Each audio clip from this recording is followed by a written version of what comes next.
Foi antes mesmo dos nazistas na Alemanha. O Brasil já tinha campos de concentração onde mais de 73 mil pessoas foram aprisionadas. Os nordestinos, vítimas da seca, da fome e das doenças, eram isolados nos chamados currais do governo, construídos em 1915 e em 1932 no Ceará. Nos anos 30, a capital, Fortaleza, passava por um grande processo de urbanização, que era a tendência no mundo naquela época, com belas praças, iluminação pública, ruas largas, avenidas limpas. E com a chegada dos retirantes que fugiam da seca no interior, a população passou, de repente, de 20 mil para cerca de 130 mil pessoas. Aí, os moradores mais ricos reclamaram que aquela gente faminta, suja, maltrapilha, estava enfeiando a cidade. E eles tinham medo também de invasões e de saques, como os que já tinham ocorrido no passado.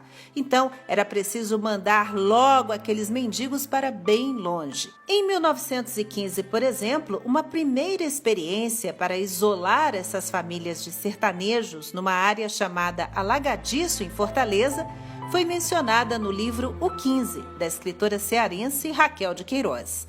Mais tarde, outros 6 campos de concentração seriam construídos, a maioria no interior do estado, bem longe da capital, ao redor das cidades de Crato, Cariús, Quixeramobim, Quixadá, Ipu e Senador Pompeu.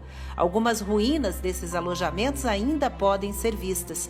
As condições eram desumanas. As epidemias como cólera se espalhavam rapidamente entre os retirantes amontoados, cercados e vigiados por soldados, sem permissão para sair. Eles eram vestidos com panos de saco, alimentados uma vez por dia com ração à base de carne seca, farinha e rapadura, porque a carne de primeira mesmo era desviada, roubada e vendida antes de chegar até eles. As denúncias eram contra os encarregados, as lideranças políticas da região.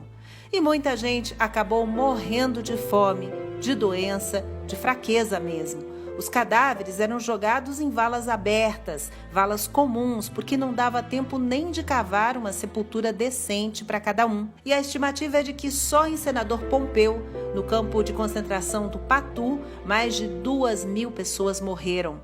Até hoje, uma caminhada dos moradores do município homenageia essas vítimas do flagelo uma vez por ano. A estiagem no Nordeste é periódica. Ela sempre volta para assustar o povo. No Ceará, é especialmente cruel. Em 1877, ou seja, no fim do século XIX, na chamada Grande Seca, 1/3 da população do estado foi dizimada. Essas imagens aí de crianças famintas e esqueléticas foram exibidas no Brasil e no mundo na época e causaram escândalo. O imperador, Dom Pedro II, prometeu que venderia até a última pedra da coroa para combater o problema.